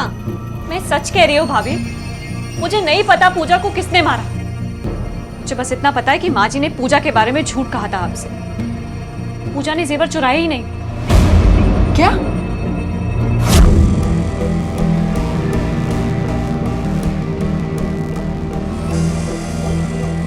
पंकज और माँ जी दोनों एक नंबर के लालची हैं। अंकिता भाभी, हमें पुलिस में उन दोनों के खिलाफ कंप्लेंट कर देनी चाहिए। बस मुझे पता है कि तुम ये सब क्यों कह रही हो। तुम्हें दोनों हाथों में लड्डू चाहिए, है ना? लेकिन एक बात याद रखना, मुझे अच्छी तरह से पता है कि इस घर में कौन कैसा है और क्या है, समझी?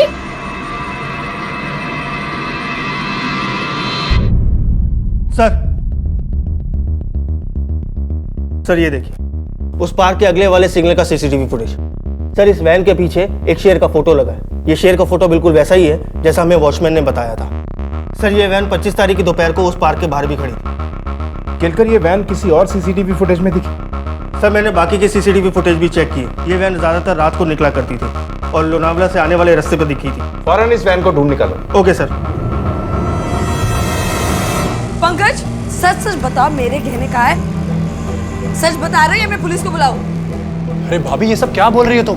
मुझे क्या पता तुम्हारे गहने कहाँ हैं?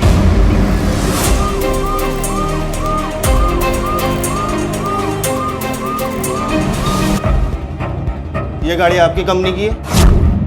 हाँ सर, ये गाड़ी हमारी है। 25 तारीख को ये गाड़ी कहाँ थी? 25 तारीख को ये गाड़ी होटल ब्लू बर्ड के पास थी। जो हमारे क्लाइंट हैं, उनका एक स्टाफ मेंबर है अशोक, जो सुबह में गाड़ी लेकर जाता है और दिन भर गाड़ी अपने पास रखता है। शाम को ये गाड़ी मेरा ड्राइवर वापस लाता है सर। क्या 25 तारीख को ये गाड़ी वापस आई थी? नहीं सर, 25 तारीख को गाड़ी हमारे पास नहीं पहुंची, बल्कि होटल ब्लू बर्ड में ठहरी थी। 26 को हमारे पास आई। इस आदमी को पहचानते? नहीं सर, इस आदमी को मैंने पहले कभी नहीं देखा। अच्छा, ये ब्लू बर्ड होटल कहाँ है? बस सर यहाँ से 2 किलोमीटर की दूरी पर है। ठीक, थैंक यू। हेलो शीतल, मैं गरिमा बोल रही हूँ। हाँ बोलो गरिमा। देखो शीतल, मैं तुमसे कोई झगड़ा वगड़ा करने के लिए फोन नहीं किया है। मुझे पता है तुम्हारे और पंकज के बीच में क्या चल रहा है। मैं बस तुमसे इतना ही कहना चाहती हूँ, जिस तरह से उसने मुझे धोखा दिया है, एक दिन किसी और लड़की के लिए तुम्हें भी धोखा देगा। वो कोई शादी वादी नहीं करेगा तुम्हारे साथ। और हाँ, मैंने तुझे इसलिए फोन किया क्योंकि मुझे वो जेवर चाहिए। जेवर? कौन से जेवर? हाँ, जो पंकज ने चुरा के तुम्हें दिए थे। सुनो, मेरे पास तुम्हारे कोई जेवर वेवर नहीं है, समझी ना? तो तू ऐसे नहीं बताएगी? ठीक, फिर मुझे पुलिस को बताना पड़ेगा। पुलिस ही निकालेगी तुमसे गहने। अरे नहीं नहीं, पुलिस को बुलाने की क्या जरूरत है? मैं बताती हूँ ना कहाँ पर है तुम्हारे गहने। इस पूरे परिवार का इस डबल मर्डर केस से क्या संबंध था? क्या इस सब के पीछे की मास्टरमाइंड अंकिता ही थी, जो जानबूझकर पूरे मामले पर मिट्टी डालना चाहती थी? आखिर वो 10 लाख रुपए कहाँ थे? क्या ये सारी साजिश पंकज, उसकी माँ और गरिमा की हो सकती थी? और शायद इस साजिश की भनक अंकिता को बाद में लगी और वो पैसों के लालच में उनसे जा मिली। आखिर गरिमा की आंखों में बगावत की चिंगारी क्यों दिखाई दे रही थी? इस परिवार का राज अब भी पुलिस के सामने खुलना बाकी था।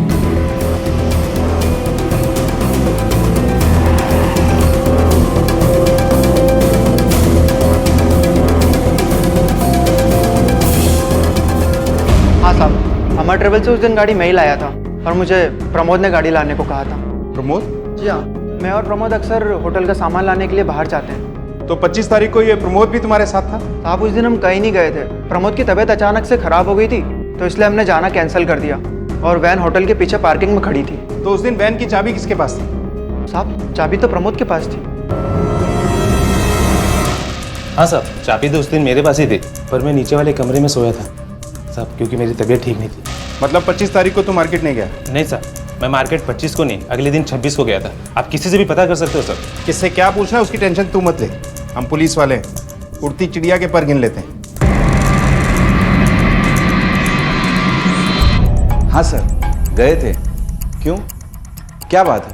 ये किडनैपिंग और मर्डर का मामला है। सर, यहाँ पर काम करने वाला हर एक स्टाफ मेरे परिवार जैसा है। मुझे उन पर पूरा विश्वास है, वो कभी ऐसा काम नहीं कर सकते। मिस्टर मल्लन, विश्वासघात भी वही करते हैं जिन पे पूरा विश्वास होता है। खैर, अगर आपके सो कॉल्ड परिवार में कोई विभीषण है तो हम उसे ढूंढ निकालेंगे। चलते हैं। भाभी, ये आपकी ज्वेलरी। शीतल के पास रखवाए थे। भाभी, आप मेरे दोस्त हो। मैं माँ जी और पंकज की वजह से कुछ नहीं कह पाती हूँ, ना ही कुछ कर पाती हूँ। मुझे डर लगता है कि कहीं वो लोग मेरे साथ कुछ कर ना दें। एक्टिंग बहुत अच्छी कर लेती हो तुम। अगर किसी और के सामने करती ना तो शायद वो यकीन कर लेती, लेकिन मैं नहीं। एक बात अच्छे से याद रखना, तुम चाहे कितनी भी कोशिश कर लो, मैं तुम पर भरोसा कभी नहीं करूंगी, समझी?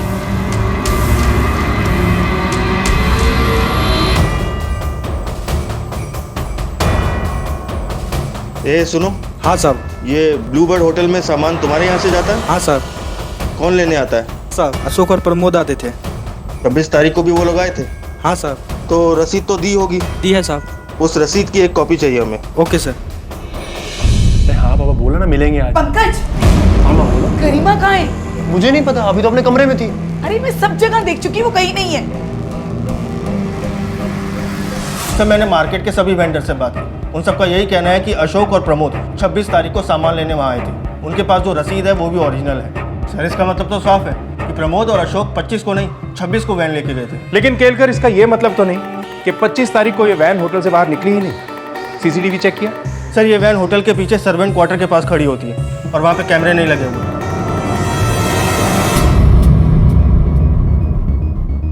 सर, मुझे आपको कुछ बताना है। जी बताइए। मुझे पता है सर, अंकिता को किसने किडनैप किया था। माफ कर दीजिए सर, हमसे गलती हो गई। हमने किसी को नहीं मारा सर, हमने तो सिर्फ अंकिता को किडनैप किया था, उससे अपनी प्रॉपर्टी बचाने के लिए। हमने किसी को नहीं मारा सर। अगर हमें किसी को मारना होता तो अंकिता को मार के रास्ते से हटा देते। बेशक तुम लोग उसे भी मार डालते, अगर वक्त रहते हम अंकिता को ढूंढ निकालने में कामयाब नहीं होते। बोलो, जीनत को क्यों मारा? तुम्हें पता चल गया था उसके पास 10 लाख रुपए हैं। इन्हीं पैसों की लालच में तुमने मारा उसे? नहीं साहब, हम सच कह रहे हैं, हमने किसी को नहीं मारा साहब। सब पूजा मुझे जान से भी प्यारी थी। वो एक ही तो थी जो मुझे समझती थी, तो मैं उसे क्यों मारूंगी? और मुझे किसी भी 10 लाख रुपए के बारे में नहीं मालूम सर। अराफात को तुम जानती थी, पूजा को भी तुम जानती थी। अब वो दोनों मर चुके हैं, वो 10 लाख रुपए भी गायब हैं। माजरा क्या अंकिता? और जितना दूध का धुरा तुम खुद को दिखा रही हो उतनी हो नहीं। तुमने हमसे ये क्यों छुपाया कि पंकज और तुम्हारी सास ने तुम्हें किडनैप किया था? सर, मैं किसी भी तरह पूजा और पायल के बारे में पता लगाना चाहती थी। मुझे लगा कि पूजा और पायल को गायब करने में इन लोगों का ही हाथ है। सर, ये रहे शकुंतला और पंकज के कॉल रिकॉर्ड्स। सर, पंकज ने हमसे हमेशा ही झूठ बोला। 30 मई को उसको ब्लूबर्ड होटल से एक कॉल आया था। चलो, किसने किया था ये कॉल? सर, याद नहीं आ रहा। मैं बताता हूँ सर, मुझे एक आदमी का कॉल आया था। वो मुझसे किसी बच्ची के बारे में पूछ रहा था और मुझे धमकी भी दे रहा था। बच्ची तेरे पास थी ना? तेरे घर में है ना वो? क्या? अरे मेरे पास कोई बच्ची नहीं है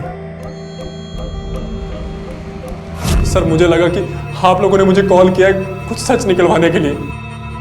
सर, मैं सच बोल रहा हूँ, मुझे नहीं पता वो आदमी कौन था सर। होटल ब्लूबर्ड इस होटल का इस केस के साथ कोई ना कोई कनेक्शन जरूर है। आखिर वो आदमी कौन था जिसने पंकज को होटल के नंबर से कॉल किया था और बच्ची के बारे में पूछ रहा था? सर मुझे तो उस बच्ची की फिक्र हो रही है। आखिर वो बच्ची जेबा कहाँ और किस हाल में होगी सर? कोई है? प्लीज मुझे अम्मी से खेलना है। पागल हो गई है क्या? क्यों शोर मचा रखा है?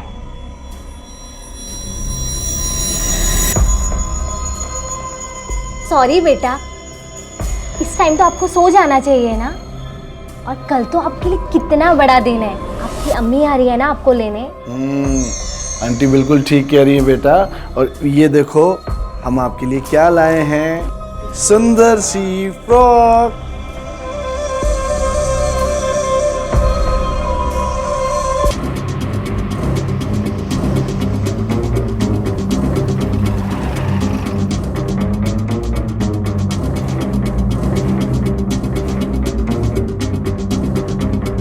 ये नंबर इसी होटल का है?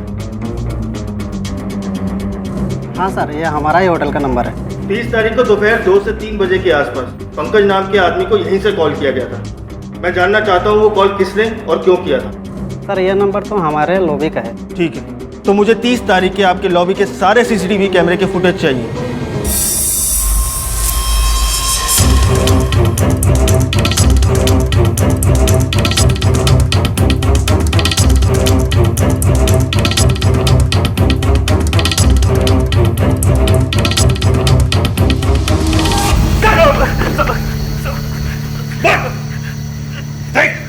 हमें पता चल चुका है कि होटल से कॉल तू ही करता था।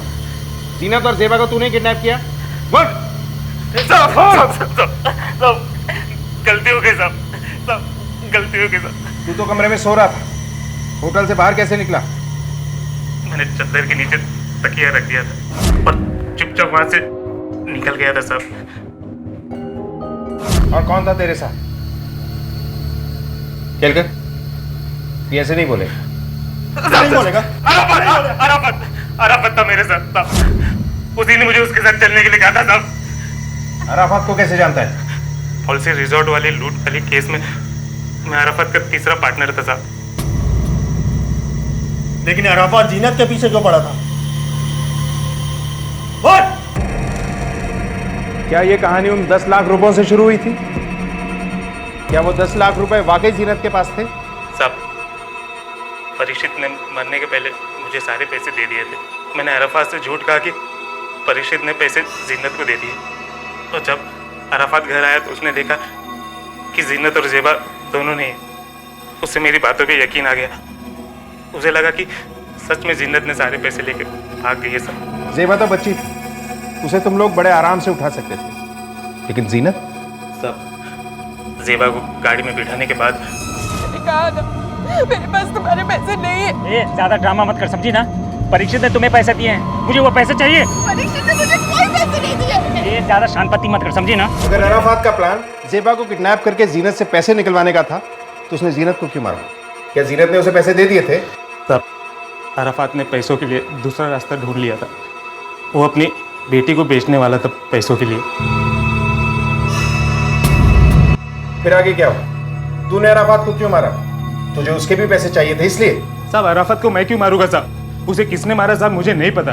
हम उस लड़की को लेके होटल पहुंचे और मैंने पीछे के रास्ते से उन दोनों को होटल के कमरे में छुपा दिया था साहब, बस।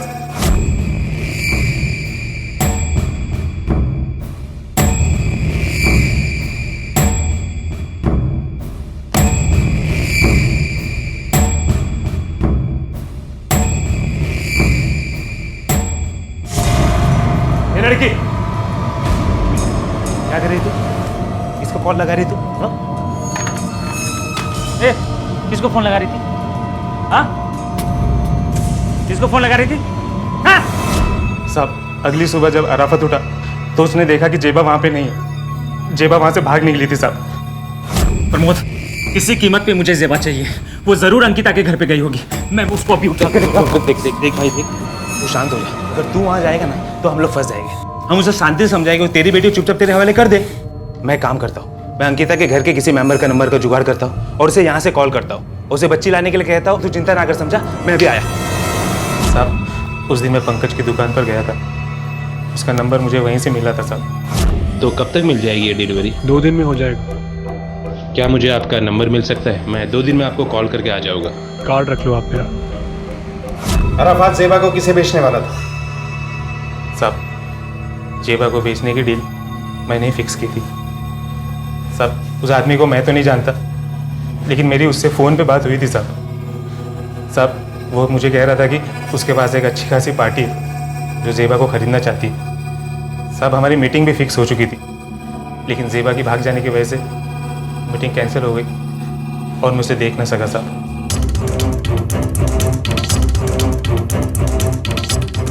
केलकर, फॉरेन होटल के सारे कॉल्स की लिस्ट चेक करो और पता करो कि ये कॉल कहाँ से आया था। Okay sir. सर लड़की बिल्कुल रेडी है, डिलीवरी अभी हो सकती है। सर आप एक बार लड़की तो देखिए, आपका दिल खुश हो जाएगा। किससे बात कर रहे हो?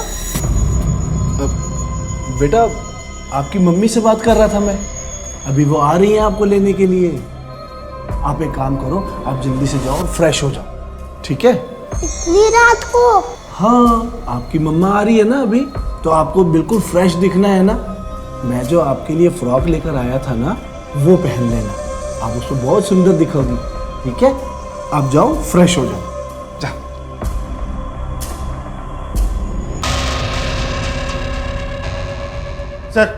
सर ये रही होटल ब्लूबर्ड की कॉल डिटेल्स। सर होटल के नंबर पर लोनावला से कॉल आता था और किसी प्राइवेट बंगलो का नंबर है।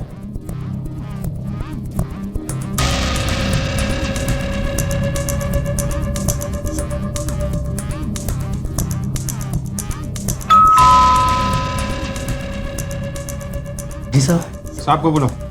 साहब तो नहीं है। कहाँ गए? मालूम है साहब, कुछ बता के नहीं गए।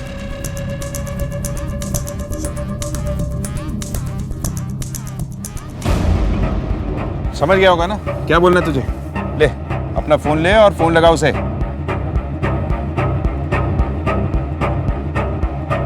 साहब पुलिस फिर से होटल में आई थी।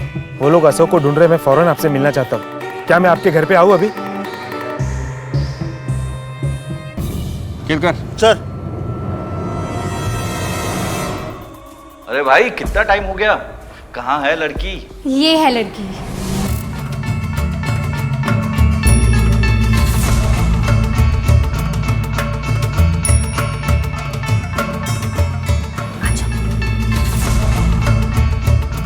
आओ बेटा। जाओ बेटा, अंकल के पास जाओ। यही अंकल आपको आपकी मम्मी के पास लेकर जाएंगे। चलो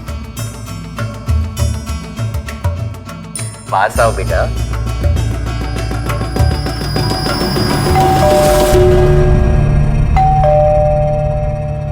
शायद प्रमोद होगा। तुम एक काम करो, लड़की को लेकर अंदर जाओ। प्रमोद को पता नहीं चलना चाहिए लड़की हमारे साथ है। ठीक है, मैं इसे अंदर लेके जाती हूँ। चल बेटा।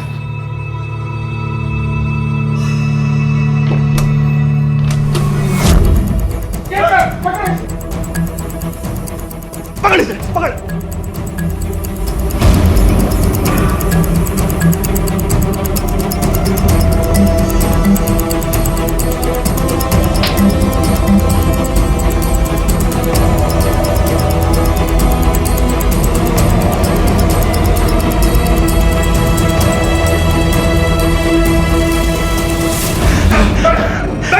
देख मल्लंग, सीधे सीधे अपना मुंह खोल दे, वरना अगर हमने खुलवाया ना तो बहुत भारी पड़ेगा तुझे। साहब जब मुझे पता चला कि उन लोगों के हाथ से लड़की निकल गई है तो मुझे लगा प्रमोद और अराफात ने उस लड़की का सौदा किसी और के साथ कर दिया है। तो प्रमोद से छुपते छुपाते मैं अराफात के रूम में गया। प्रमोद ये नहीं जानता था कि वो लड़की का सौदा जिस आदमी के साथ कर रहा है वो आदमी मैं ही हूँ। कौन हो तुम और ये अंदर कैसे आए? सवाल जरूरी नहीं है, जरूरी है मेरा सवाल। लड़की कहाँ है? तुझे कैसे पता कि लड़की गायब है? लड़की कहाँ है? मुझे मेरी बच्ची चाहिए। कहाँ गायब किया साले? बोल। गायब तूने किया है, झूठ मत बोल। साले होटल की आर्मी जो धंधा चलाता है ना, सब पुलिस को पता होगा। सब साले डंडा मारेंगे ना पुलिस, सब भंडा फोड़ूंगा तेरा। अराफात के कमरे में मैं सिर्फ ये देखने गया था कि उसकी बच्ची वहाँ उसके साथ है या नहीं, पर वो मुझ पे ही इल्ज़ाम डालने लगा कि मैंने उसकी बच्ची को गायब किया है। मुझे धमकाने लगा कि वो आप लोगों को बता देगा कि मेरी होटल में चाइल्ड प्रोस्टिट्यूशन का धंधा चल रहा है। फिर जैसे तैसे मैंने उसे शांत किया और उसे वादा भी किया कि उसकी बच्ची से मिलाने ले चलता हूँ।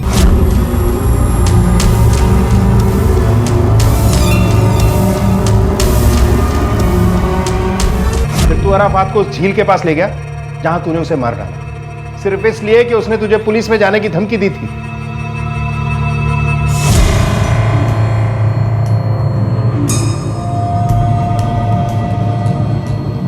देखो, तुम जो कोई भी है, मुझे कोई फर्क नहीं पड़ता है, समझा?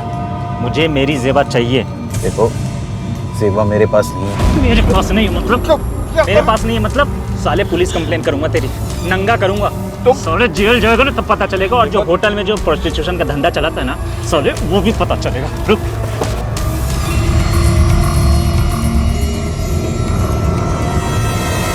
फिर वो बच्ची तुझे कैसे मिली?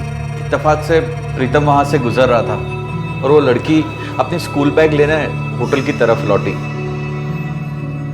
जो शख्स जेबा की सौदेबाजी कर रहा था, उस शख्स की पहचान पुलिस ने प्रीतम के रूप में की। पुलिस ने उस शख्स और उसकी पत्नी को गैर कानूनी तरीके से जेबा को बेचने और रखने के जुर्म में गिरफ्तार किया और साथ ही प्रमोद को भी बच्ची की किडनैपिंग और जीनत के कत्ल में शामिल होने के लिए दोषी पाया गया। मलंग जैसे लोगों को अच्छे और बुरे से कोई फर्क नहीं पड़ता। उन्हें सबसे पहले सिर्फ अपना मतलब और पैसा दिखाई देता है, और यह पैसा चाहे कितना भी क्यों ना हो, उन्हें कम ही लगता है। अराफात ने कभी कोई रिश्ते को ना तो बनाया और ना ही उसे निभाया। उसका जमीर इतना गिर चुका था कि वो पैसों के लालच में अपनी ही बेटी को बेचने निकल पड़ा था। अंकिता के बारे में चाहे दुनिया की कोई भी राय क्यों ना हो, लेकिन एक बात तो सच है कि उसने जेबा और जीनत का उस मुश्किल घड़ी में साथ दिया जब उसे पता था कि जीनत ने उससे झूठ बोला था। जेबा अब एनजीओ की मदद से अंकिता के साथ ही रहती है और उसने कहीं ना कहीं अंकिता में ही जीनत को ढूंढ लिया है। याद रखें, हमेशा उन्हीं लोगों से रिश्ते बनाएं जिनके लिए आपके मन में सच्चा प्यार हो, विश्वास हो, क्योंकि ऐसे रिश्ते अपने साथ वो सौगात लेकर आते हैं जिनकी कीमत दुनिया की किसी भी कीमती चीज से नहीं चुकाई जा सकती। इसी विचार के साथ अब मैं अनूप सोनी आपसे विदा लेता हूं। फिर मुलाकात होगी अगले एपिसोड में एक और चौंका देने वाले केस के साथ। तब तक अपना और अपने परिवार का ख्याल रखें और देखते रहें क्राइम पेट्रोल डायल 100। सबक एक को सीख हम सबको। जय। क्राइम पेट्रोल्स के और भी दिलचस्प कहानी देखने के लिए हमारे चैनल को सब्सक्राइब करें और बेल आइकॉन दबाना न भूलें।